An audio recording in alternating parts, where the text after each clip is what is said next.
Beth Ann understands that, first of all, because she believes it and she's lived it as an entrepreneur and a small business individual who has started her own businesses and had to run it and deal with all the tax and regulatory issues that any person starting a business has to deal with. She also knows it because her father happens to be one of the state's premier economists, as well as now the president of Southern Arkansas University. He was chairman of the economic advisors when I was governor for the state. And she certainly grew up understanding how the free market works, because while most people are having someone read to them Dr. Seuss, David Rankin was reading Milton Friedman. No wonder she's warped, for heaven's sakes.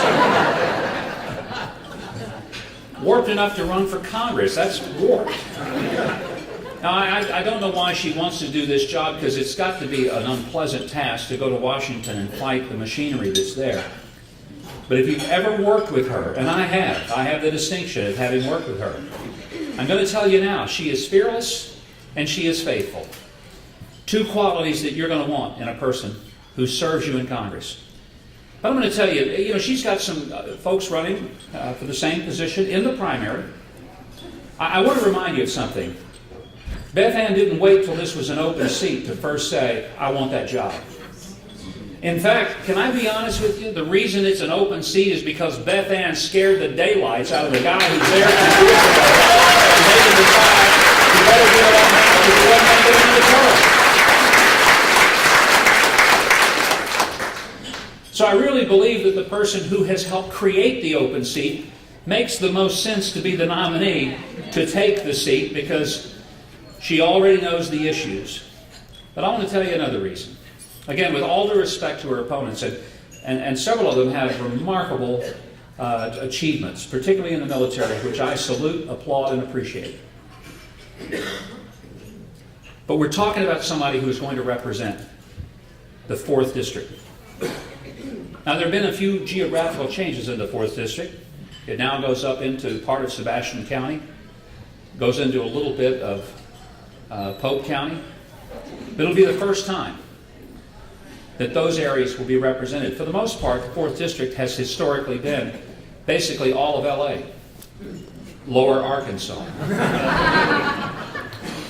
I love that term, because I used to be asked, where'd you grow up? LA. Oh, really? Southern California? No, the real LA, Lower Arkansas. But the 4th District is a unique cultural and unique geographical place where people need representation in Congress. And the issues of the 4th District are issues that a person can't just read about in a few months and totally understand them. It's a great diverse district. Agriculture, oil and gas, timber,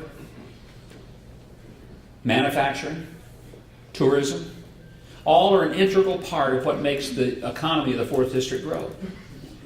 It's also a district that's had a long-standing share of challenges. Pockets of intense poverty, places where there's extraordinary pockets of wealth. And understanding that is going to be a very vital part of being an effective representative from the day that a person puts a hand on a Bible and takes the oath as a member of the Congress. And there is only one person in this race, Democrat or Republican, who is absolutely prepared from the top of her head to the bottom of her feet, who understands the 4th District, and who has been to every county, not once, not twice, but dozens of times, not only in her capacity from the governor's office, but also in her capacity as a public speaker, her capacity even as Miss Arkansas, who has traveled throughout this state, has probably met more people than anyone ever elected to a public office. Uniquely prepared and qualified. And besides that, she's the only person running in the 4th District who knows where Cooter Neck is, and I think that is a qualification all to itself.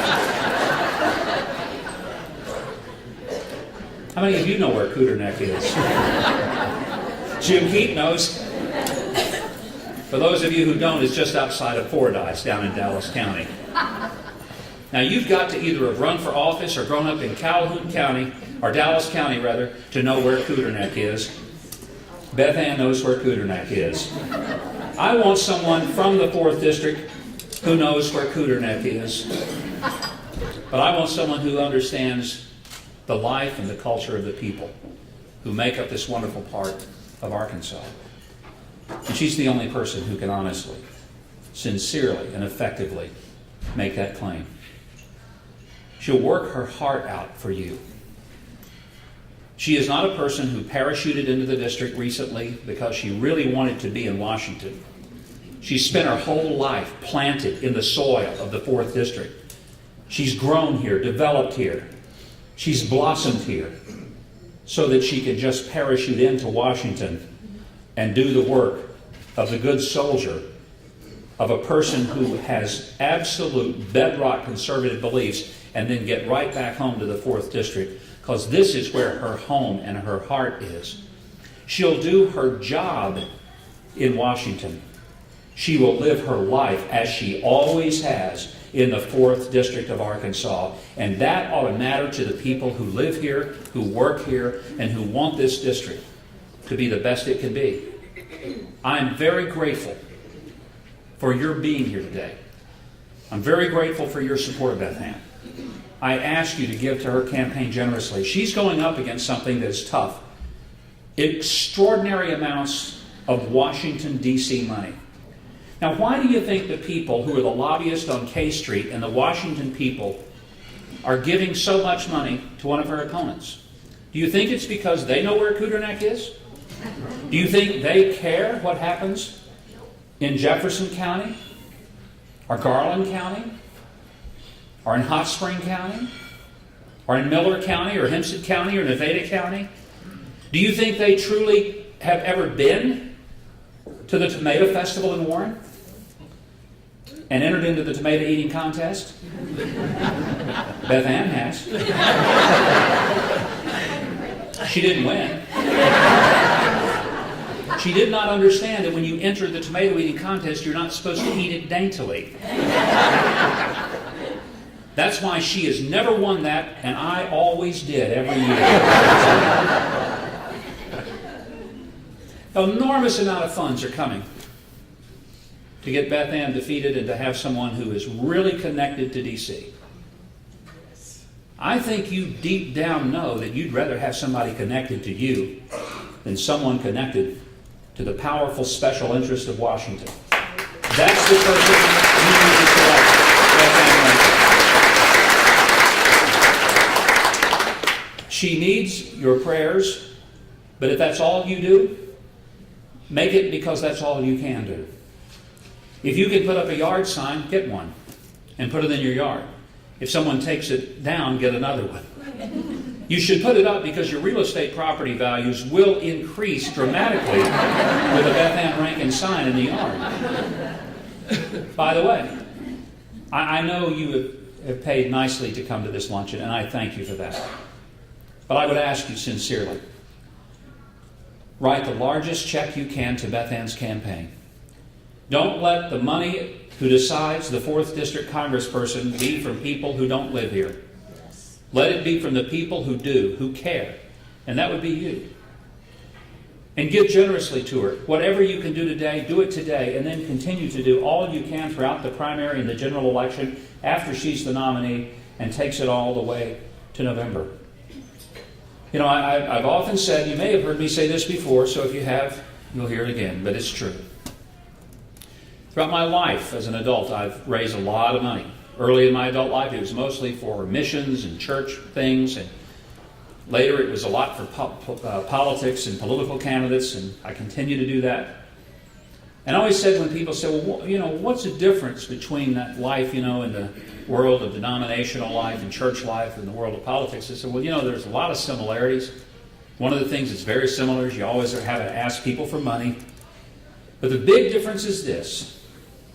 In church, you tell them to give because God loves a cheerful giver. But in politics, you just tell them to give because politicians will take from a grouch. You don't have to enjoy it that much, you just have to do it. And I hope you will do that here today. It is such a pleasure to be here with you. I want to thank you again for getting behind a person who I know will be behind the 4th District, because it is not just a place where she has thrown her hat in order to run for office. It's a place where she has had her heart, because this is her home. It's where she has and where she does and where she will live, so that she can serve you as the best possible member of Congress you could ever elect. God bless you for helping Beth Ann Rankin own the Congress, Beth Ann. Set them free, turn them loose, and get the job done. Do the Lord's work in the devil's town, because Lord knows they need the help up there.